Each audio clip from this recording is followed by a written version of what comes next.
ke podcast kami dari Adaris Kelas. Di sini saya ditemani oleh rekan-rekan saya. Dari ujung, saya Hai Dipa. Hai. Dan Nabila Metri. Hai. Dan Rusdi. Dan dengan saya sendiri Dipiana Blaptri. Hai.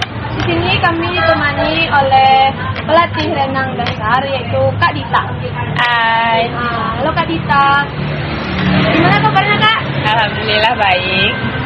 Jadi di sini kami akan mewawancarai Kak Dita guys tentang pelatih pelatih renang gaya pelatih renang dasar.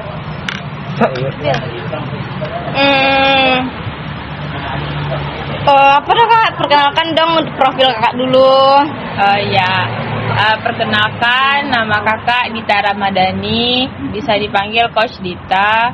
Kakak berasal dari pesisir selatan, tepatnya di Painan. Kakak berasal dari klub Dasar Aquatic dengan owner Bapak Berto. Hai Pak Berto. Hai Pak Berto. Kalian kenal sama Pak Berto? Pas banget nih Kak, dosen kami Pak Berto sekarang. Untuk saat ini Kakak udah berapa lama sih ngelatih renang nih? Untuk melatih renang Kakak kurang lebih sudah 1 tahun ini. Oh, udah lumayan juga ya Kak.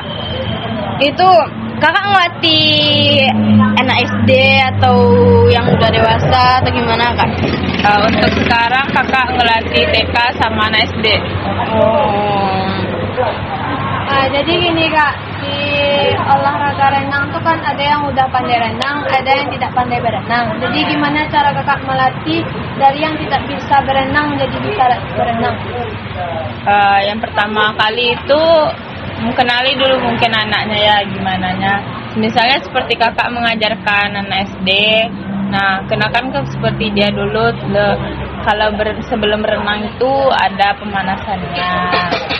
Setelah pemanasan itu bawa anak tuh dulu duduk di pinggir-pinggir kolam, kenali dia dulu sama air.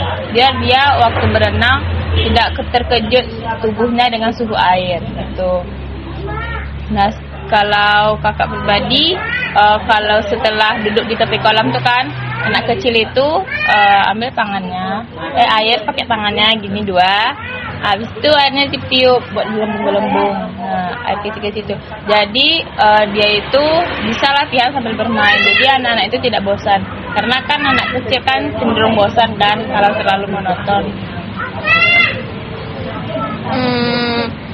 Susah nggak sih Kak ngajarin anak kecil kayak anak TK, anak SD gitu Kak?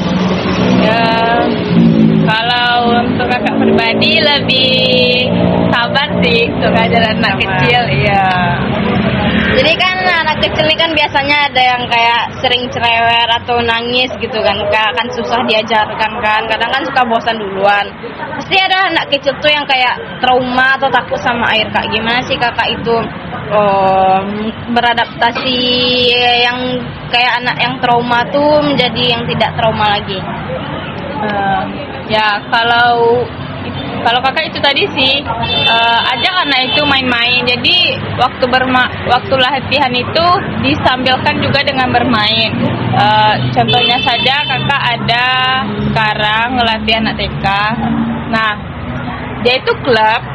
Jadi Kakak berdua sama teman Kakak, jadi dibagi 2. Nah, kalau untuk Kakak seperti tadi setelah buat gelembung kan pakai tangan, habis itu ambil air pakai tangannya siram kepalanya gitu pelan-pelan. Nah, habis itu buat lingkaran sama-sama pegang tangan. Nah, habis itu baru adik-adik kita main celup-celupin kepala ya dalam air. Nah, gitu. Mau berapa kali? 3 atau 4 gitu. 3, 4. Nah, jadi mereka kan tidak bosan, jadi sambil bermain bertanya-tanya gitu. Ini 4, 3 itu ya udah siapa yang mau 3 mau 4 gitu. Saya coach ya. Ya udah sweet dulu siapa yang 4 siapa yang 3. Yang benang misalnya menang 4 kan berarti 4 kali ya gitu. Nanti juga ada permainan dari bola gitu. Mau main lempar bola, tangkap bola. Untuk Kakak sendiri nih, pernah nggak ngerasain trauma dengan air gitu? Pernah, Kakak pernah trauma dengan air. Kok bisa sih Kak? Nah, Kakak trauma itu kalau nggak salah waktu duduk di MTSN. Enggak, Kakak traumanya waktu SD, waktu kakak niatnya mau nyelamatin orang, ternyata juga ikut gitu. Ya dari sejak itu dah rasa traumanya hilang baru waktu MTSN, karena kan ada mata pelajaran olahraga berenang kan. Nah, jadi ya dituntut itu.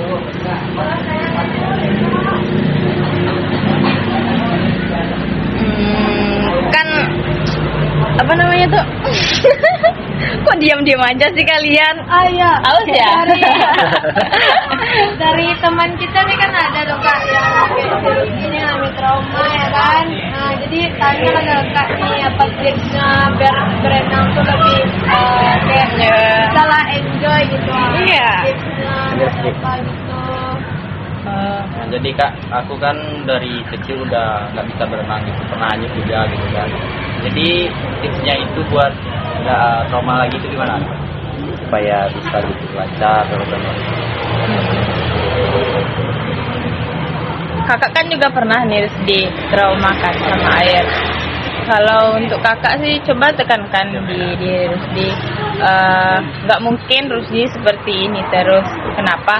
Karena Rusdi nantinya kan berkembang, maksudnya mempunyai keluarga mungkin atau punya adik atau siapa. Jadi kalau misalnya Rusdi misalnya nih, Rusdi mandi lah kasih ke gitu, kan nggak mungkin atau jawab abang nggak bisa berenang deh gitu. Sedangkan apalagi sekarang Rusdi berkuliah di jurusan olahraga kan, jadi kan memang dituntut untuk bisa berenang. Apalagi besok dikala jadi guru kan ada mata pelajaran olahraganya berenang. Tidak mungkin Rusdi tidak mencontohkan kepada siswanya bagaimana cara berenang yang benar. Dan untuk Rusdi sekarang mau ambil nilai ataupun ujian, coba pas mau berenang kan di tepi kolam tuh giniin di diri Rusdi bisa. Yang penting waktu mau berenang tuh tidak boleh panik Rusdi.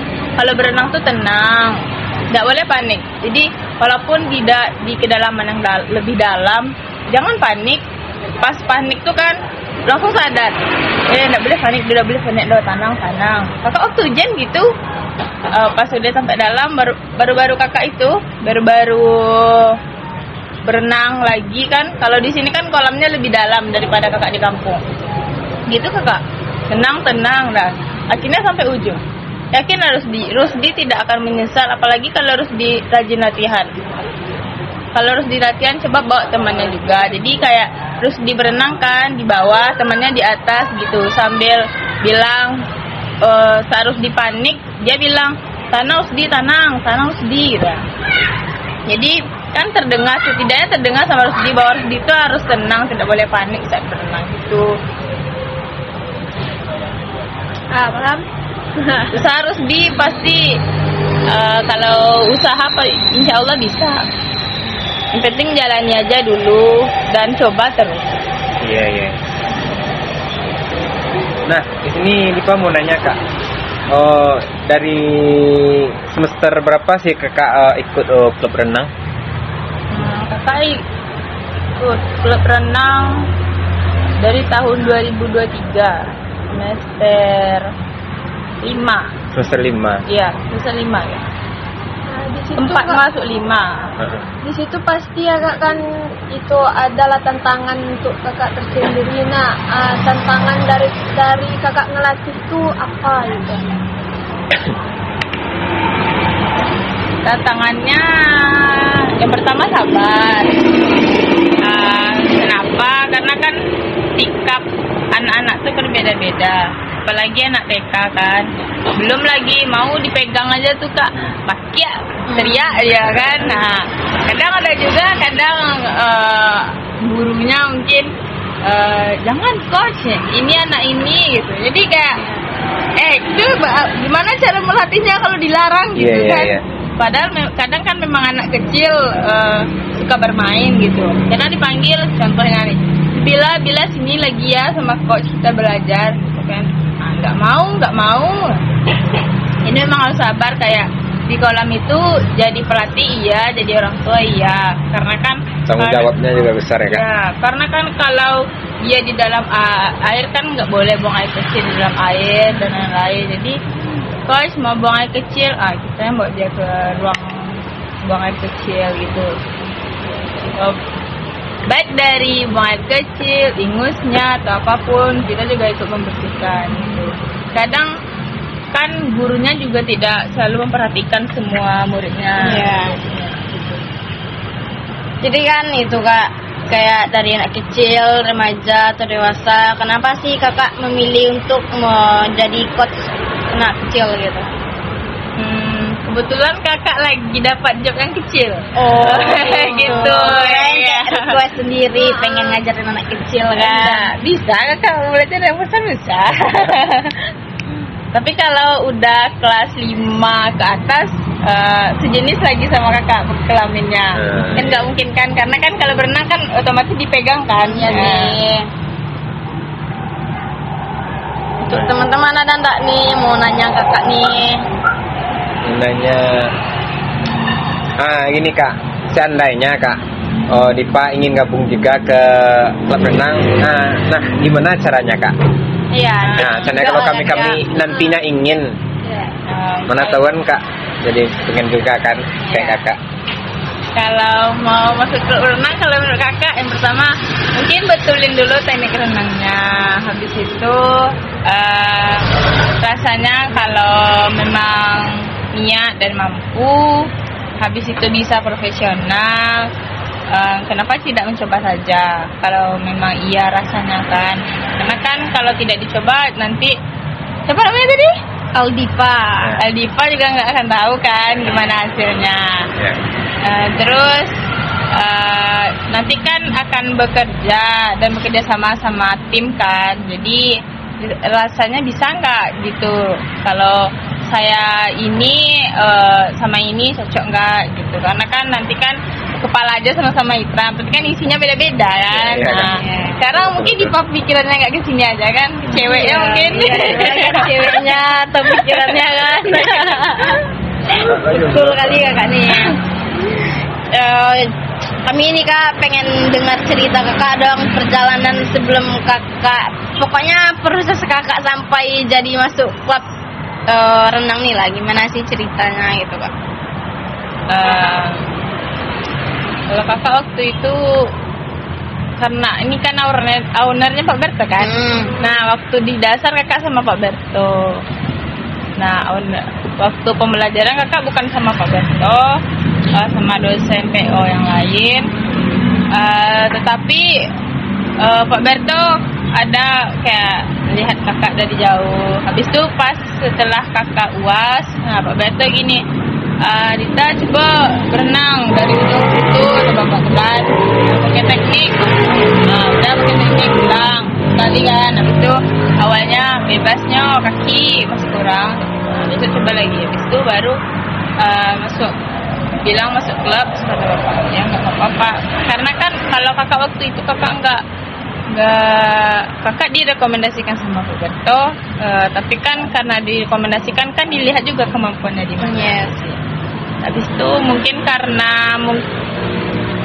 karena kakak dulu di Hima juga ya. Nah, jadi untuk teman dan kenalan kakak juga ada gitu. Gitu. Kakak kan sekarang semester berapa kalau boleh tahu Kak? Kakak semester 7. Semester 7, jurusan pendidikan olahraga ya Kak? Iya. Biasanya anak olahraga nih itu kan Kak, kayak punya cabang masing-masing. Cabur. Iya, cabur masing-masing. Apa kakak memang dari dulu memang renang atau gimana nih Kak? Enggak, kakak awalnya bukan awalnya sih, sampai sekarang kakak atlet taekwondo. Wes, taekwondo ya nggak bisa kalau macam-macam lah. Tadi Pak, Ya. Macam-macam. tahu tadi Pak. Kami sana nomor kakak tadi ya. Iya. Bisa ya untuk nama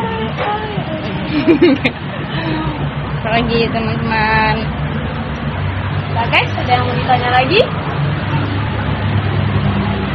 Apa dong untuk yang terakhir nih Kak, tips untuk kami yang bagi masih pemula renang, kayak motivasi gitu Kak, Ya. kata-kata terakhirnya.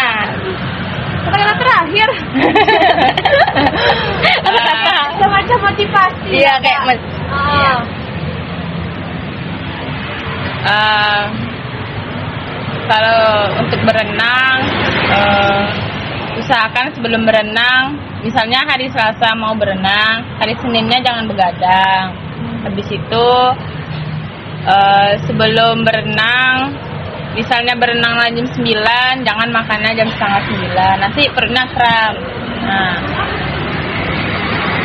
jaga kesehatannya, karena olahraga renang itu seperti olahraga lainnya, beraktivitas dan membutuhkan energi yang lumayan menurut kakak. Dan untuk adik-adik mungkin yang belum bisa berenang, coba berlatih lagi, lebih semangat lagi, dan jangan panik saat berenang karena air itu